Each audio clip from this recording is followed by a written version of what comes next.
Welcome, everyone, to another episode of HR and Payroll 2.0. I'm Pete Tiliakis, and as always, I'm joined by the legendary Julie Fernandez. Welcome, Julie.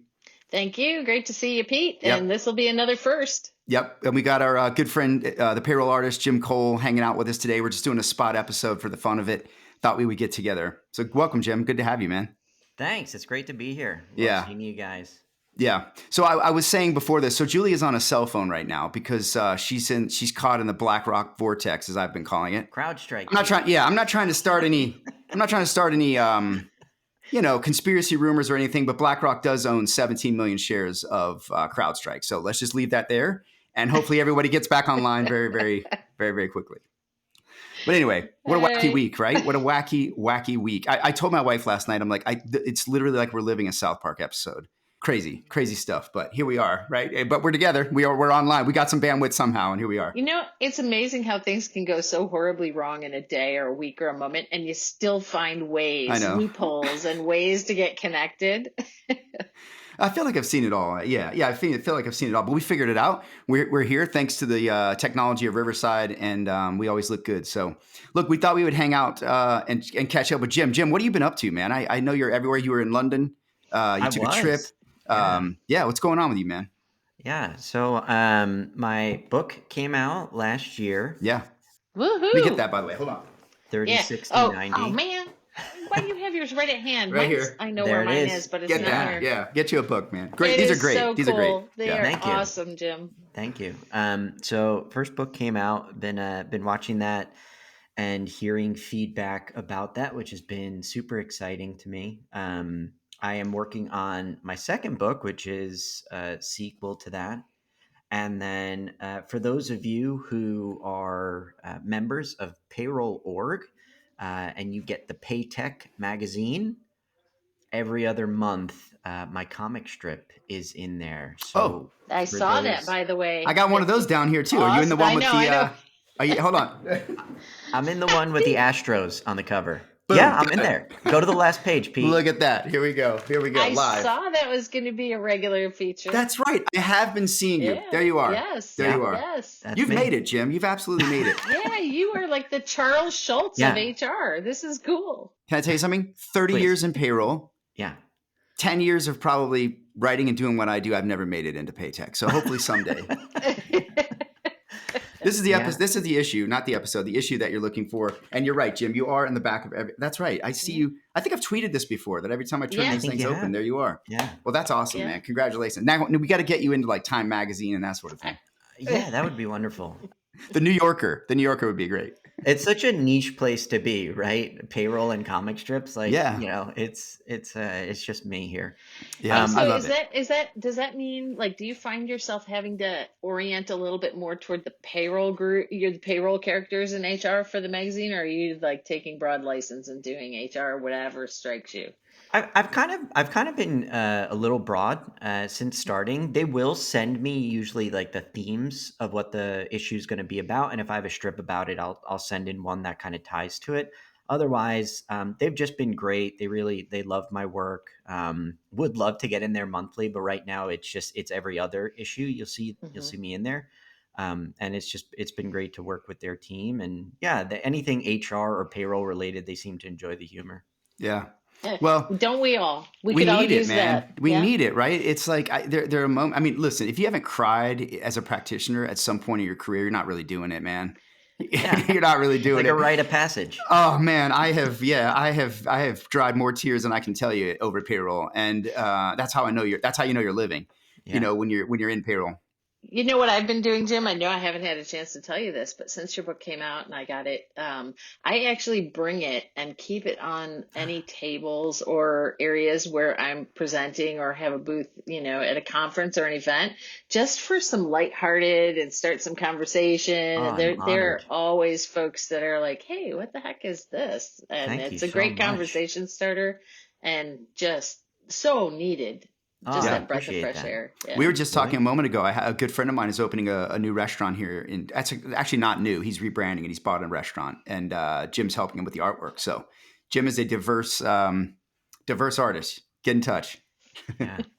So Julie, what have you been up to? What's going on in your world? I can never nail you down anywhere.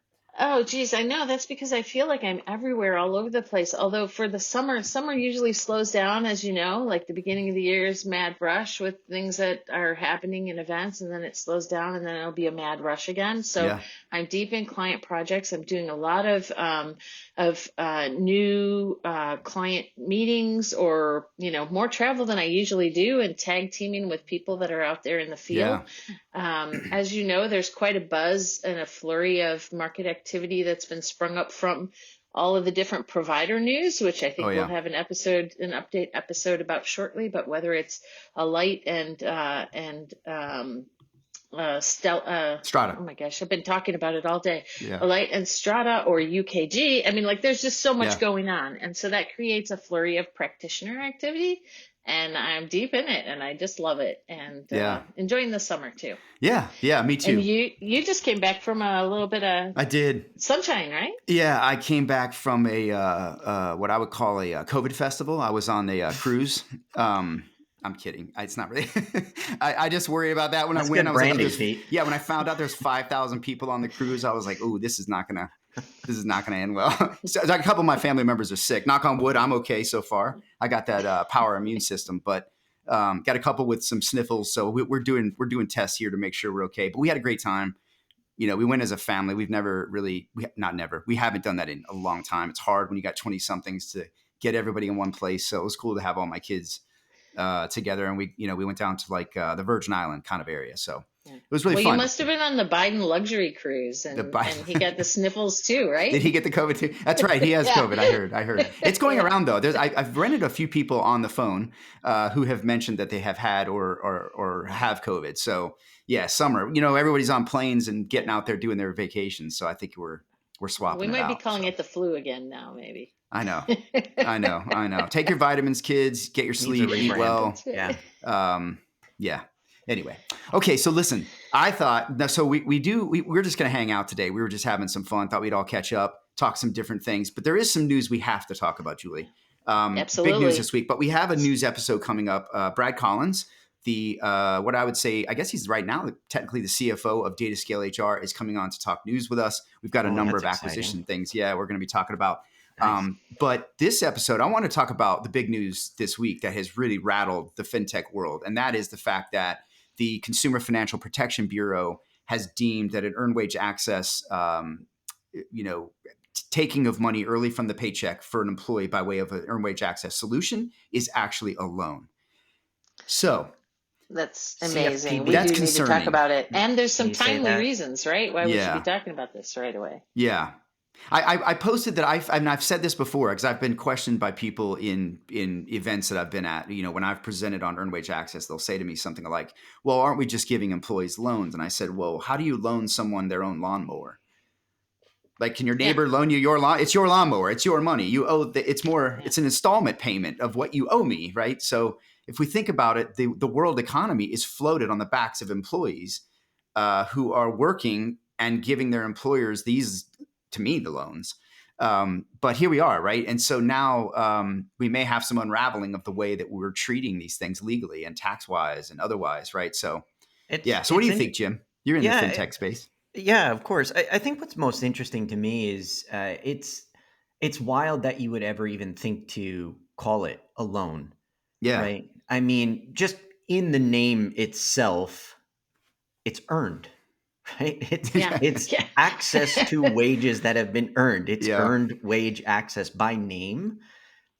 We're not in a world right now. Maybe we will be shortly, but like, you're not getting paid for the minutes that you're working by the minute, right? You're not getting paid immediately. We're sort of stuck with these archaic frequencies of pay where it's weekly, bi-weekly, semi-monthly, monthly for those monthly in Europe, right? Those a lot of those wild folks across the seas there. But it's basically if you have an unexpected expense come up, which people do, and you need to access your money sooner, why wouldn't you have the ability to get access to it, right? Yeah. I mean, if you want to call it a loan, right? If you have to give it that name, it's a loan to yourself, and it goes back to what you're saying, Pete, about the lawnmower piece, where you can't loan something to yourself. You've already earned these wages. You are just Yeah. accessing them early. Now, maybe there's an argument to be made about the amount of that you're accessing, right? I think that there could be situations where that's included, but if you're taking less than an individual pay period, I don't see the issue, and I don't agree Yeah. that it would be considered a loan. Hey everybody, Tim Sackett, host of HR Famous, a new podcast on the Work Defined Network. Am I famous? No, I'm HR famous. My wife says I'm a micro celebrity, and 13 HR ladies around the world want their picture with me, which I think is funny. So, hey, what do we talk about on the pod? We talk about all the dumb stuff we do in HR in any given day, week, month, and we have fun with it, and we have some great guests. Come check us out. We're not famous, we're HR famous. I think what the spirit of this, if I read into it, if I try to assume what they're thinking, I'm thinking what they're thinking is look, we need to guardrail this so that people aren't getting exorbitant fees or have an understanding of the fees they're going to be paying and what that means, right? Yeah, you have to avoid. But the labeling a loan predatory- doesn't make sense to me. I think that's almost jerking the wheel too far. I think it's fine if that's the reasoning that they're using to say, look, we need to deem it a loan in order to get it under the Truth in Lending Act, which I think is what it's going to be carded under, which then says you have to disclose in full Right. detail fees and all that. That should just be standard with earned wage access as it is. It should be very clear what you're taking out. But to tell them that now, well, it's a loan, I think it just throws a bad marketing narrative over it that then makes employers recoil even more. And we already know there's a lot of myths and hurdles to earned wage access for a lot of employers, because mentally you're thinking, oh, I'm just going to make it worse for my employees. I'm going to cause this or that issue to compound. And the reality of it is the data does not show that. It shows a very different behavior. It shows tremendous outcomes to the talent elements of the business, retention, referrals, all of that sort of thing. And it does help people. And so it just really bums me out. I think it's like a hammer looking for a nail. Instead of sort of saying, let's just make laws that make sense for this new modern solution, it's saying, let's just ram it under something that was, when is the Consumer Protection Act or whatever? It's like in the 60s maybe, or 20. I don't know. It's a long time ago. Yeah. Like this didn't even exist. Like maybe we need to modify things. So For sure, yeah. right? Just put down some regulations that say, hey, you have to be transparent about the fees. I Yeah. can imagine, and Pete, because of your role with the providers, you might be one of the first to know, but as folks are arguing this or retaliating or trying to come up with a counter argument, there are a number of different mechanics in how earned wage access is processed, right? Yeah. And they can range all the way from, I'm actually doing mini payrolls with tax submissions and everything. It's pretty hard to argue that that's a loan, right? Yeah. That level, on that level of mechanics. And then you go all the way to the other side of the mechanics where perhaps there is a sort of a loan, but it's not an employee loan, a loan to the employee. It's a loan from your employer to the EWA, the banking portion of the firm. And so all the mechanics are not created equal. Yeah. And if they really want to make a mess out of this, it seems like they could get into a lot of different gyrations of how you're executing on this and which ways qualify as a loan and which don't, which leads us right back to what you guys were saying, which is just create the right laws about transparency and fees and be done with this. You don't have to go and to through clarify, this. it's the Truth in Lending Act of 1968 I was referring to. I believe what I was reading yesterday is that under this, if they were to change this, and I don't know what it would take I don't know how this goes forward. I don't know who makes the actual decision. I apologize. It then would make these responsible under the Truth in Lending Act, which means they would have to disclose as a loan. And what worries me is look, if we didn't have earned wage access, right? First of all, I think a lot of these lawmakers, and I would argue most of the C-suites, are completely out of touch with the modern. We see it in our politicians, right? They don't know what people are going through, what groceries cost, what it costs to get healthcare. Some of them don't even drive, right? Like, so I think there's an out of touch nature to this. I also think there are people making, as with anything, lawmakers make decisions about innovation before they understand it. And I get that we have to be careful and protect people, but what I hope we don't do is throw this negative connotation on this that then has employers say, oh, well, we don't want that here. And then now the employees don't have help, and maybe they are dredging down the hallway to the gyms of the world saying, hey, I need an advance, or they're going to, God forbid, some sort of payday title loan sort of, pawn place that they're getting into these 20 and 30 and 40% interest rates that are actual loans. That's what I worry about. Or they're So, throwing it on a credit card, right? I mean, or yeah, Yeah. yeah, Yeah. where's the regulation there? yeah. I think it's kind of silly. Yeah, it bums me out. Yeah. I hope we will get some lobbying that will address this. But yeah, it makes me a little nervous that we are maybe setting back financial wellness somewhat here. Yeah, and Yeah, we're at a critical time, I think, too, because we haven't hit a tipping point in adoption for earned wage yeah, access. We have kind of hit a tipping point where more and more providers and systems and solutions are incorporating ways to make that happen so that we can maybe anticipate reaching that tipping point. But to put a cloud or toss more confusion into the mix at this point in time, could actually impact the adoption of what has some pretty yeah, genuine and not only well-meaning but helpful yeah. attributes for employees and the workforce in general. Yeah, yeah. I mean, I just think it's the narrative of this that's bad. I mean, at the end of the day, I've just quite frankly discussed this with Daily Pay, for example, and I'm like, you guys are charging a very small fee to the employees to take it, just like an ATM charge.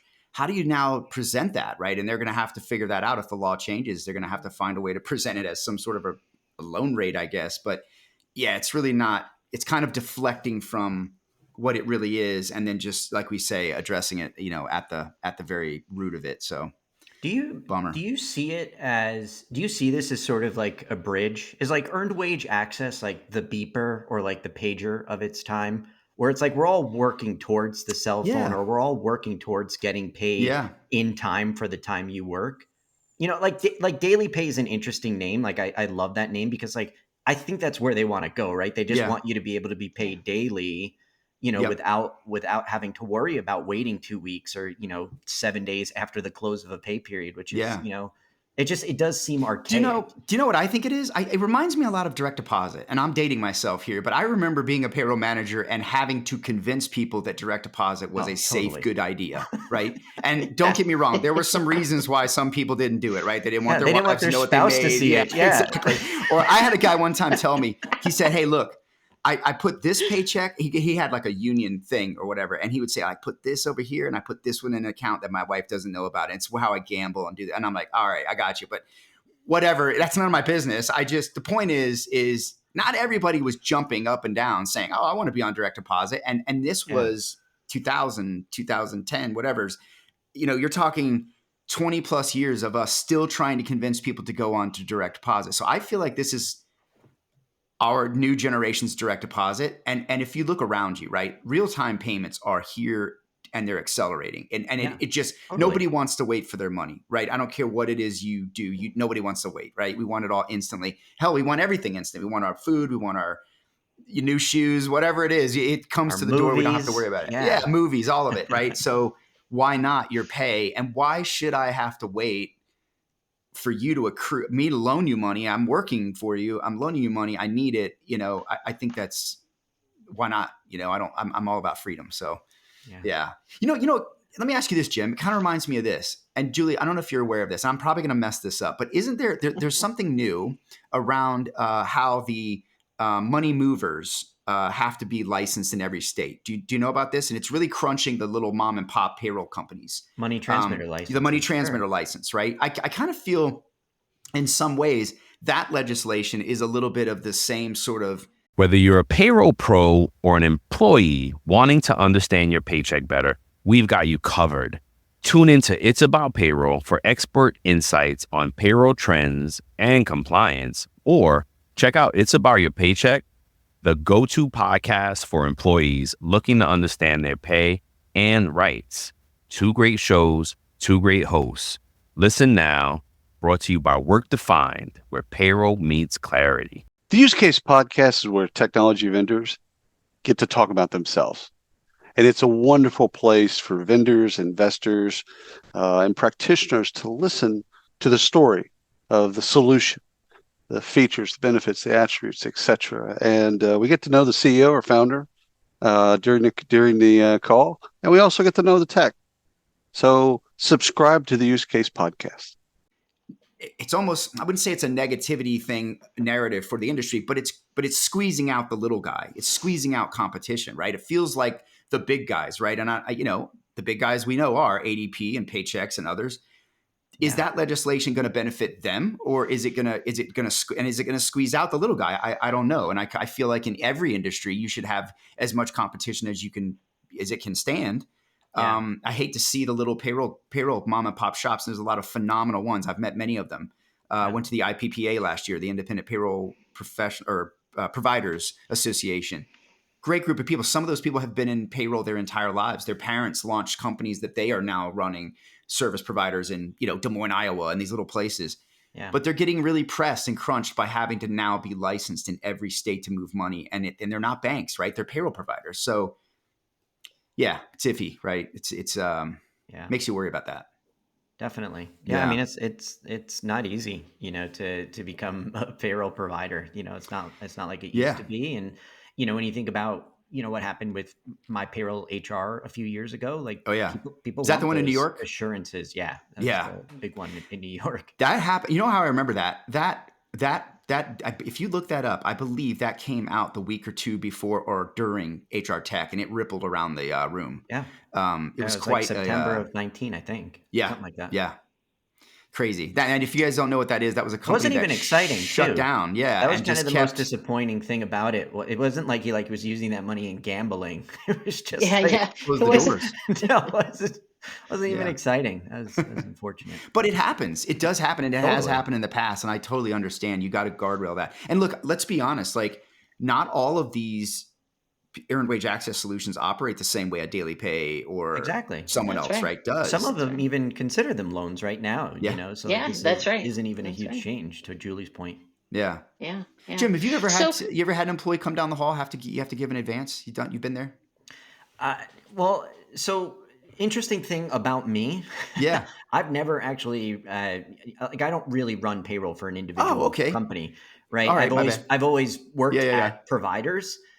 So I'm always having somebody come to me and say, "Hey, you need to pay somebody today." Okay. Yeah. Hey, so I can tell you a story though, Pete. Like I've been working with, and I work with a number of folks in the healthcare industry, hospitals, and on the smaller end of the scale, folks that run 24/7, like the mental health centers and things, where you're grant funded, you have a buzz of activity, you have a lot of shifts and changing and covering for each other.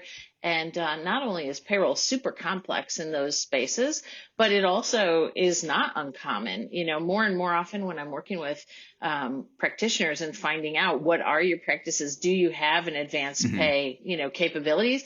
Many's answer is no. But I think in that industry for sure, I still do hear that they need to advance pay from time to time. And so I think it's more in some of the hourly workforce, retail rich, hospital rich, those types of environments where that's still a thing. Well, I mean, Walmart does it. Amazon does it. I mean, if that's not adoption of earned wage access, I don't know what is. Didn't PayPal go totally towards didn't they go entirely that route or something? They made a big announcement about their workforce, how they're paying their workforce in a similar way. So, I mean, it makes sense, right? I would assume they're probably paying you immediately. Yeah, or a payments engine, I should say. But let me tell you a story though that I noticed once. So last I think it was February. I was in McAllen, Texas, little McAllen, Texas, down on the border with Zoho. Now they have a big facility there, and if you know what McAllen's famous for, it's not just the border; it's the fact that SpaceX is there, right? So we got to go to SpaceX and all that. So they had this big to-do, right? Big party. They had a guy who was a celebrity chef who beat Bobby Flay, right? There's a few guys that have beaten Bobby Flay. Phenomenal. So they had this whole thing, right? And I went up to one of the little bars to get a drink. And the two gentlemen, young gentlemen that were behind the bar, I have a photo of this, were wearing their polo shirt type thing for whatever the uniform was. And they had on the shirt the company brand, whatever his company brand is, because he's not just a restaurant, he does catering and all this stuff. Plus, it was like a plus sign and Daily Pay embroidered right into the shirt, right? And I thought, that's really interesting. So I said to them, I go, are you guys, what's I've never seen that, right? I've never seen it's not like people are walking around with their brand and ADP or Check or L8, you know what I mean? Like whatever. It just doesn't, you don't see that, right? So and obviously Daily Pay being a client, me knowing the world, of their products. It was very, very, I was very interested. So I pulled them aside. I started talking to them, and they both just said to me, they just kept coming back to this. They said, that's just how we get paid. They didn't know how to explain why they were on the shirt or what. They just know that's how we get paid.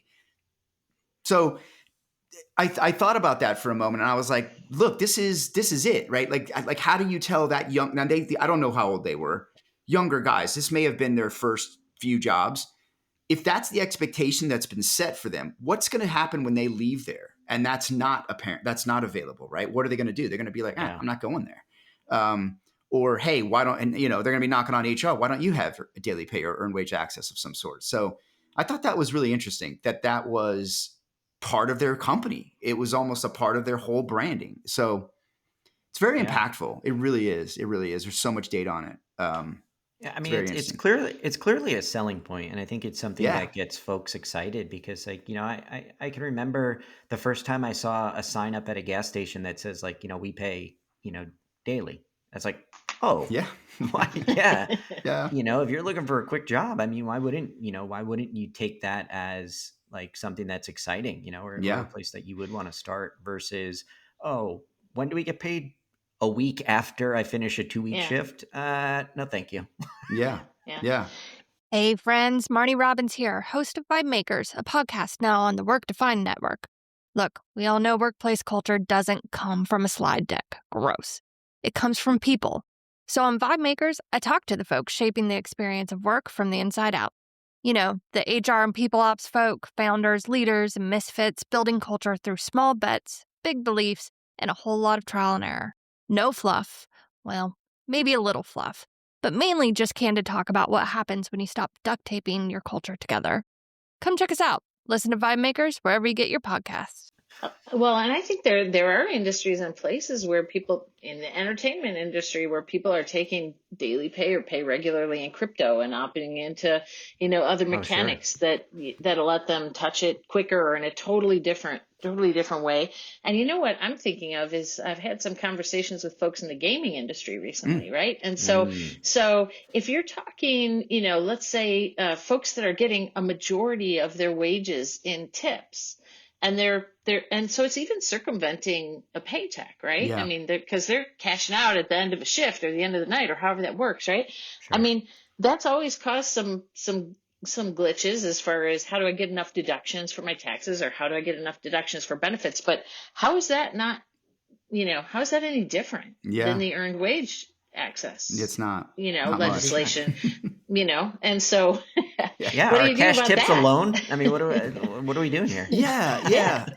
And I know a lot of those, and a lot of the earned wage access solutions now have tip tip capability, which is a blessing when you're an employee, but also a payroll leader trying to deal with all that, or a manager trying to cash out people at the end of the night. I remember those days. So. We'll see. I mean, look, I just hope we at the end of the day, don't get me wrong. I want to see guardrails and legislation that puts frameworks around this. Because there are bad players and we definitely have to protect people. But I hope we aren't just throwing a wet blanket over the whole idea with this bad narrative of, it's a loan, when it's not really a loan. Yeah, or creating just administrivia across agencies and bureaus and, places that just don't sensibly seem to be linked to the types of loan provisions and laws that apply to obvious things like credit cards, right? Yeah, and there's already, exactly. And there's already negativity that HR managers are having to get past in their organizations culturally, where it's, why do they need that? Why can't they wait? And again, I think it's that out of touch. The C-suite's out of touch, and they aren't understanding.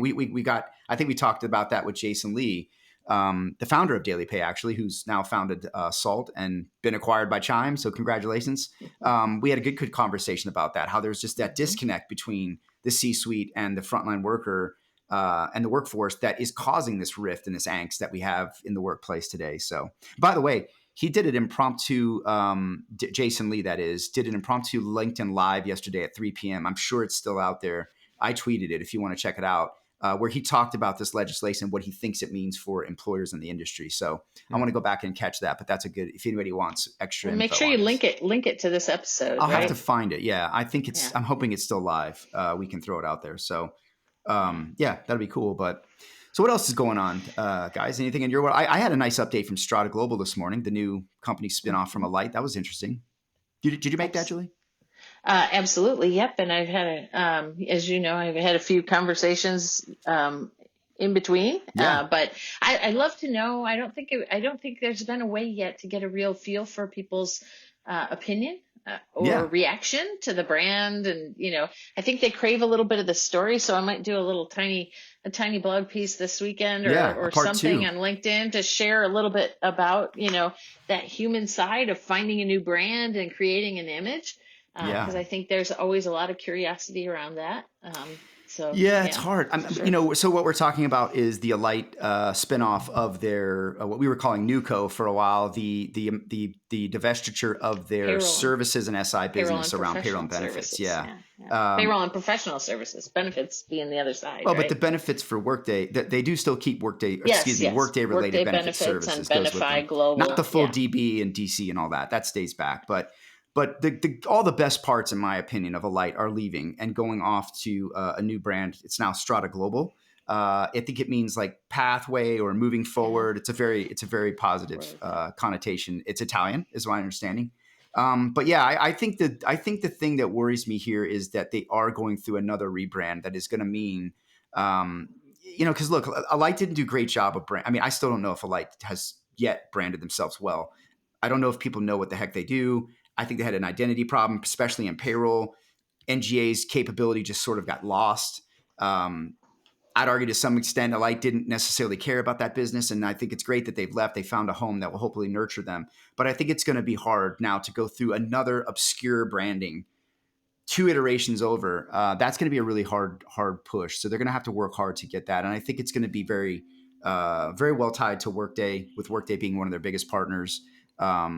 Certainly some work with SAP will still be going on. They have a very rich practice there, but I'm excited for them. I think they found a new home, and hopefully a new home that will curate them and invest in them. So we'll see. So all the Absolutely. best. A lot of guys. positive energy and positive outlook for the split. Yeah. For sure. I'm in the same boat. Yeah, I mean, look, I think we're going to see a little bit of this coming year, right? I think you'll see a little bit more consolidation, probably a little bit more, and maybe not. Maybe it'll be after the election. I think there's some financial decisions probably being made after that. You can always look at that in the economy, but I think we got to see some consolidation. I think we got to see some. I'm sure we'll see some IPOs. I know there's some folks that are branding themselves. And I'm sure there's going to be some surprises that we didn't expect, right? So it'll be good. So I got a new survey, one of my micro surveys out. What are you doing? I just actually LinkedIn'd it. If I don't know what you do when you're not tweeting it, you're LinkedIning it. I just LinkedIn it today with with a blue screen of death visual, just because I could only get into a few things here and make some things work. But our next topic for 15 questions, and if you can't get into any of your work stuff, it'll be open for a little while here, but it's around compensation and all right. how people are getting paid, what they're, so it's not, you don't have to be a comp expert. We try not to call it a comp survey because that means something totally different in compensation, right? Yeah. It means you're benchmarking ranges and all kinds of crazy stuff. But looking for some of the mix and how folks are thinking about pay equity and pay transparency and, just kind of where they're headed from a pay and compensation perspective. So it's simple 15 questions. And, I always love to try to beat the drums and get folks to it doesn't take long. It's like a 10-minute deal. So do you have a link yet for that? I do. Okay. I'll make sure you get it. It's actually also on LinkedIn as well, out there. Email it to me. I'm going to get it in the description. Make sure everybody gets on that. And I'd be really interested in us maybe doing something around that. I've been poking around on the pay experience, which is a lot of things. And you just hit on a bunch of them. So maybe we could figure something out around that. Get some good insights. Sure. I love the little pulse surveys. I think those are they're nice little snackable research. Yeah, they're bite-sized enough for us to handle. We're not the big guns on the research side like you, Pete. Oh man, I just do what I can. Jim, what do you got going on, man? What's new with you? What's next for you? I should say. Yeah, so I'm always writing blogs for my company Check. I just recently released one about good hygiene during the summer and getting prepared for year end. I think we get to a point where we kind of put it in the rear view mirror, but just reminding folks that this is a good time to prepare. I am working with some AI and working on an article about nice. training in AI on payroll, which has been a fun experience. Are you going to illustrate that at all? I don't think so. I think you should. I love it. I love your art. Then, maybe we can illustrate our micro surveys instead. Yes, that would there be you cool. go. I love it. Yes. And then I'm training the CPP study group with Ainsley and the Atlanta chapter. Shout out. That was fun. Yeah, no, it's a great group of folks, and always excited to see more professionals get into the industry. And then you guys make me want to be in Atlanta. Yeah. Oh, it's so this good. is it right here. Come be an ATL. We'll take you. Come on. And then this fall, I'll be doing a presentation at the Atlanta conference. What is it? Old and new. Yep. Old ways of payroll, new ways. I'll of be payroll. there. I'll be there. It's at the Hyde Museum. No, it's place where the dinosaurs are. Yeah. Whatever museum that is. Fernbank. Fernbank Museum. We have great museums here in Atlanta. I never go.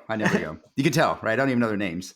So I'll be presenting there, which I'm really looking forward to. And it sounds like Pete, you'll be presenting as well. I will. So that's gonna be a good conference. I need to crash that one. You guys can get me a crash way to crash that party. Just come on. Ainsley would love to have you. And listen, best chapter in the game, man. What are they? Last year, chapter of the year, payroll man of the year.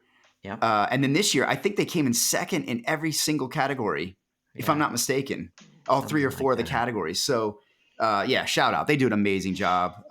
Great team. Great folks. Hey, Jim, I want to go back to your good hygiene summer, summer payroll blog that's coming out, because you made me think about already out. It's already out. Yeah, okay. It's already out. I have a couple of clients right now who have gone live 7/1, and of course they're still swallowing, my first two pay cycle runs live. But there's on the horizon, of course, is the year-end payroll and mashing that together. And it just made me wonder if you touched on that at all. It's probably not good hygiene. It's like a whole special thing, or maybe you've done some past stuff on that topic. Yeah. So I mean, in general, it's calling out the big areas that you're going to want to look, right? Ensuring that employees are being taxed in the right places.